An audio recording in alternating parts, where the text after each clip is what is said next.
अस्सलाम वालेकुम। मैं इस वक्त अमरीकी रियासत न्यू जर्सी के मेट लाइफ स्टेडियम में मौजूद हूँ। इस स्टेडियम का शुमार अमेरिका के बड़े स्टेडियम्स में होता है और इसमें हज़ारों अफराद के बैठने की गुंजाइश मौजूद है।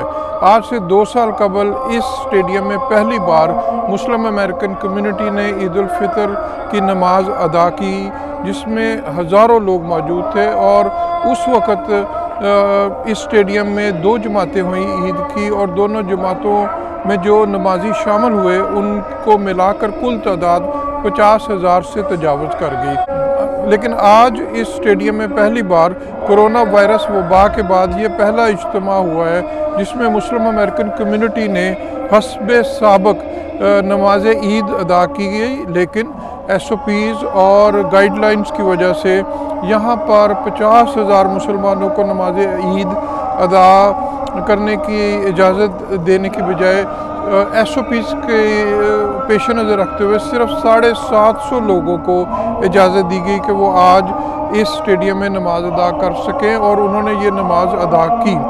और ये नमाज ईद का इज्तिमा मुनक़्क़द करने वाले जो तंजीम है और उसके जो मुंतज़मीन हैं, उनका ये कहना था कि हमने 2 साल कबल न्यू जर्सी में मुस्लिम कम्युनिटी का ईद के मौके पर एक बड़े इज्तिमा की जो एक रवायत शुरू की थी उसको हम बरकरार रखना चाहते थे। पिछले साल कोरोना वायरस वबा की वजह से न्यू जर्सी, जो कि अमेरिका की उन रियासतों में शामिल थी कि जो कोरोना वायरस वबा की वजह से सबसे ज़्यादा मुतासर हुई, उनमें से एक थी। यहाँ पर निज़ाम ज़िंदगी बिल्कुल मुअत्तल होकर रह गया था। लेकिन अब यहाँ पर दीगर अमेरिकी रियासतों की तरह सूरत हाल बेहतर हुई है, तो मुंतज़मीन ने दोबारा फ़ैसला किया कि इस साल एक बार फिर यहाँ पे नमाज ईद अदा की जाएगी। और ये जो मनाज़र आप इस वक्त TV पर देख रहे हैं, ये मनाज़र इस ईद उल फितर की नमाज के हैं, जिसमें न्यू जर्सी ही नहीं बल्कि दीगर रियासतों से बड़ी तादाद में मुस्लिम अमेरिकन कम्युनिटी की अहम शख्सियत और अरकान शरीक हुए। इस वक्त आप सुन रहे होंगे कि इस स्टेडियम में अल्लाह अकबर की सदाएँ बुलंद हो रही हैं। ये सदाएँ आज सुबह से यहाँ पर बुलंद हो रही हैं और यहाँ पर एक बड़ा रूह परवर और बड़ा रूहानी मंजर है। आज इस स्टेडियम में नमाज ईद की अदायगी के मौके पर खुसूसी दुआएं भी की गई, और इन दुआओं में पूरी इंसानियत को कोरोना वायरस वबा से निजात दिलवाने के लिए भी खुसूसी दुआएं की गई और सलामती की दुआएं की गई। और इसी तरह दुनिया भर के जो मजलूम अक़वाम हैं, बिलखुसूस कश्मीर और फ़लस्तीन के लोगों के लिए भी खुसूसी दुआ की गई, और सब की खैर आफ़ियत और सलामती के लिए दुआ। This is a difficult day for many of us. It's fraught with a mix of emotions, concerns, happiness, weariness. So many things are brought together.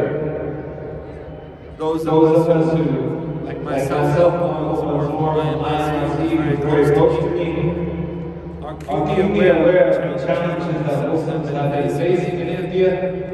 And now with COVID-19, those challenges have become even more difficult. And of course, in the last few days, we've all witnessed the atrocities, the complete violation of the dignity and humanity of Palestinians, and the sacredness of Palestine. Many people are asking me, how can I celebrate?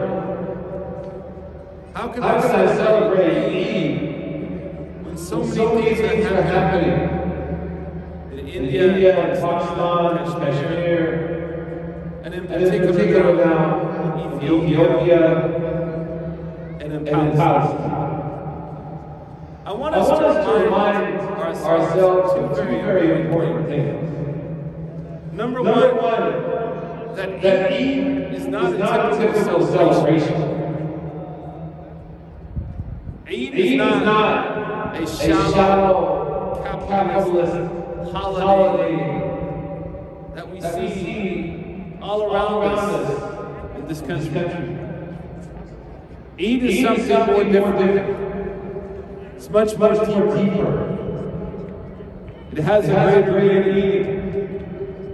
And it brings together a host of emotions that allows us to balance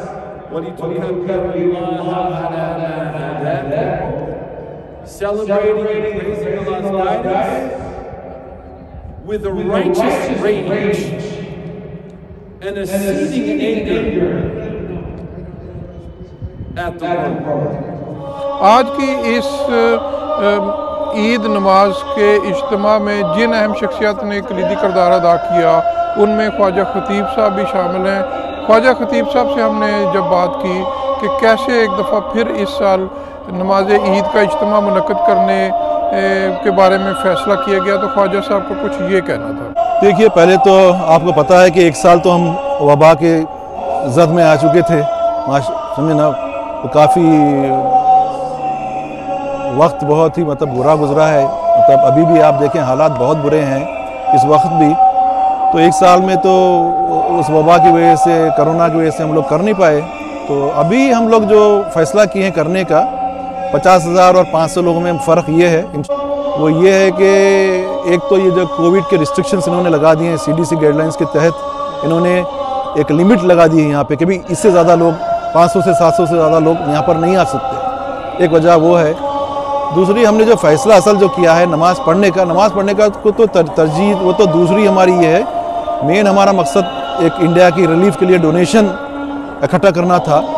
जो अहम हमारा मकसद आज का वही है कि भाई इंडिया की रिलीफ के लिए हम लोग बेसिकली डोनेशन रेज कर रहे हैं ताकि इंडिया को भेज सके। डोनेशन कैसे इकट्ठा कर रहे हैं? इसके हम लोगों ने पर हेड डोनेशन फ़ी आदमी को हमने $100 लगा दिया यहाँ पे आने के लिए, क्योंकि ये एक ही तरीका था, वरना यहाँ पर हज़ारों लोग बाहर आके ठहर जाते, समझे ना, अगर इसको ओपन कर देते हम लोग। तो हमने इस पर एक लिमिट लगा दी है कि मिनिमम फ़ी जो बोलते हैं ना, मिनिमम डोनेशन जो है कि वही वो $100। और कितनी कॉस्ट आती है इस बड़ा मेगा इवेंट? देखिए, फ़िलवक़्त उन्होंने, क्योंकि रिस्ट्रिक्शंस हैं, कम लोग आ रहे हैं, तो कॉस्ट को कट डाउन कर दिया है उन्होंने हमारे लिए। जब हमने बताया कि रिलीफ चैरिटी के लिए कर रहे हैं, तो उन्होंने तकरीबन 40-50 हज़ार तो आ ही जाएगी। बुनियादी तौर पर आज आपको कितने लोगों की इजाज़त दी गई थी स्टेडियम में? 700 लोगों की इजाज़त दी उन्होंने, मैक्सिमम 700 लोग। इसकी बुनियादी वजह SOPs और गाइडलाइंस और SOP जी, इसकी बुनियादी वजह ये थी कि जो गाइडलाइंस है, गाइडलाइंस कोविड रेस्ट्रिक्शन, देखिए ना आप यहाँ पर देखें 6-6 फीट के फासले पर अगर आप बैठेंगे तो फिर 700-750 से ज़्यादा लोग यहाँ पर नहीं आ सकते। शुक्रिया।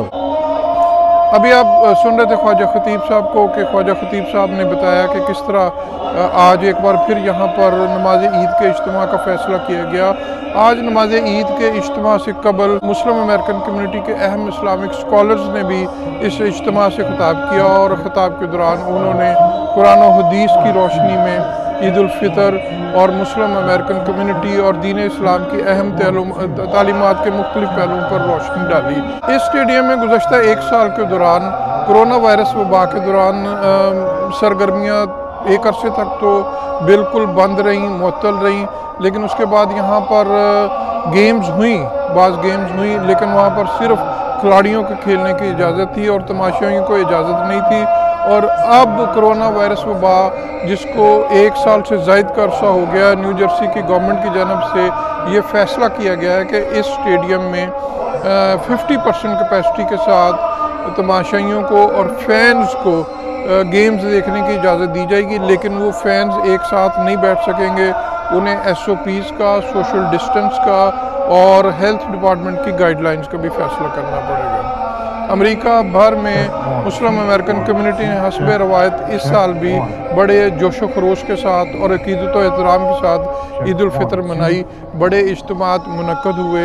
यहाँ पर निज़ाम ज़िंदगी आहिस्ता आहिस्ता बहाल हो रहा है और लोग वापस अपनी नॉर्मल लाइफ की तरफ वापस जा रहे हैं, लेकिन हेल्थ डिपार्टमेंट है और हुकूमती इदारे हैं, उनकी जानब से मुसलसल लोगों को ये कहा जा रहा है कि वो सेहत की हिफाजत के जितनी अहम गाइडलाइंस हैं उनको पेश नज़र रखें और अपना पूरा ख्याल रखें। मोहसिन ज़हीर, न्यूयॉर्क।